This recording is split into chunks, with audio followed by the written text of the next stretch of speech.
కూతురు కొంత పెడమరలి నవ్వినే పెళ్లి కూతురు పెట్టే పెళ్లి కూతురు బిరుదు మగని కంటే పెళ్లి కూతురు బిరుదు పెండెము పెట్టే పెళ్లి కూతురు బిరుదు మగని కంటే పెళ్లి కూతురు.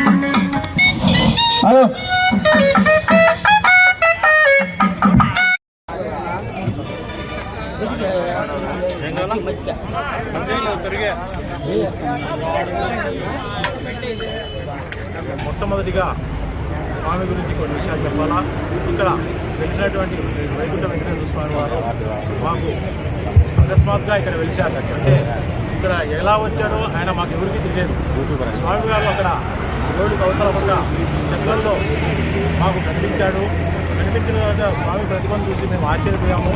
ఇలా స్వామి ఇక్కడ ఉన్నాడేంటి, ఇలా చెట్లలో ఉన్నాడేంటి అని మాకు అర్థం కాక కొంతమంది మహానుభావుల సలహాలు తీసుకోగా ఈయన వెంకటేశ్వర స్వామి వారు ఇక్కడ వెలిసి ఉన్నారు, ఈయనను ప్రతిష్ఠించి పూజ చేస్తే మీరు గ్రామానికి మంచి అవుతుందని చెప్తే ఆ రోజు మాకు శక్తి లేకపోయినా కూడా కొంతమంది పెద్దల సహకారంతో స్వామివారిని ఒక అరుగు మీద పెట్టి చిన్న చిన్నగా పూజలు చేసుకుంటూ ఏదో దారిన పెట్టాలి కానీ తిరుమలకి వెళ్ళేటోళ్ళందరూ కూడా ఇక్కడ ఆగి స్వామివారిని దర్శనం చేసుకుంటూ చిన్న చిన్నగా అభివృద్ధి చేసుకుంటూ వచ్చాము. మాకు ఇక్కడ స్థలము లేని కారణంగా స్వామివారికి మందిరం నిర్మించలేకపోయాము.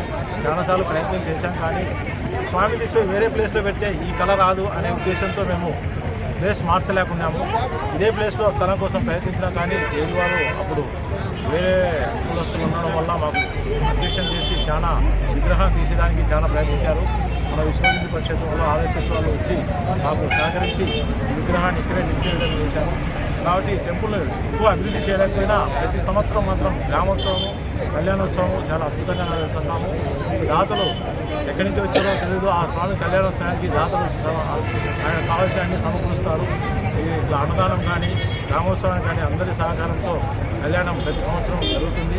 ఈ సంవత్సరం మా స్వామి గారు విద్యానంద స్వామి గారు రావడం మాకు ఎంతో ఆనందకరము.